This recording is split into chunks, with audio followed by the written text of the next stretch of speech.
देश खबर और चलिए इन्फोसिस के नतीजे कल आने वाले हैं जिस पर बाजार की नज़र भी रहेगी और किस तरह के रह सकते हैं नतीजे, क्या विश्लेषण सामने आ रहा है, हमारी सहयोगी अनीशा बता रही हैं।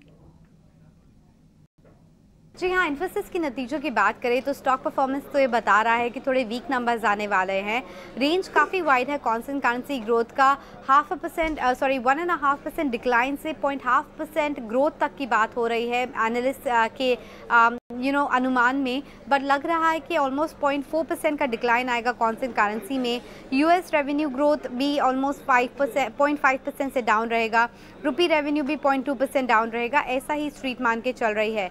EBIT margin is expected to be around 20.7%, 20 basis point improvement from last quarter, and profitability close to 6200 crores आएगा। ये क्वार्टर सीजनली वीक रहता है इन्फोसिस के लिए क्योंकि पास थ्रू रेवेन्यू नहीं होते, थर्ड पार्टी रेवेन्यू नहीं होता, एंड जो टीसीएस ने भी हमें ये बोला है कि डिस्क्रिशनरी डिमांड का अपटिक नहीं आया है, उसका भी इम्पैक्ट आएगा इन्फोसिस के नंबर में, and that's why top line growth weak रहेगा। मार्जिन में बात करें तो एक क्वार्टर का ही इम्पैक्ट आएगा वेज हाइक का, तो वो थोड़ा नेगेटिव रहेगा, but on the other hand Q3 में जो उन्होंने one time cyber security related cost दिया था वो इस बार नहीं होगा, तो वो थोड़ा पॉजिटिव रहेगा। एंड जो कंपनी ने प्रोजेक्ट मैक्सिमस ले रखा है जिसमें वो अपनी ऑपरेशनल एफिशिएंसीज और मार्जिन इंप्रूवमेंट की बात कर रहे हैं, उसका भी पॉजिटिव इम्पैक्ट आएगा नंबर्स पर आपकी बार। डील विन पाइपलाइन काफ़ी स्टेडी रहा है, इस क्वार्टर भी हम मान के चल रहे हैं $2 to $3 बिलियन के बीच में डील विन आएगा, but most important thing to watch out for will be the FY25 guidance.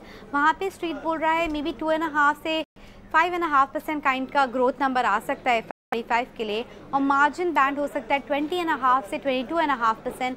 Let's see what the company delivers, but अभी फोकस काफ़ी commentary, demand revival, client behaviour as well as leadership exit पे रहेगा for Infosys इस quarter के लिए। शुक्रिया अनीशा। तो चलिए यहाँ पर इन्फोसिस के नतीजे किस तरह के रह सकते हैं उसका एक विश्लेषण, लेकिन बजाज ऑटो के भी नतीजे आने वाले हैं।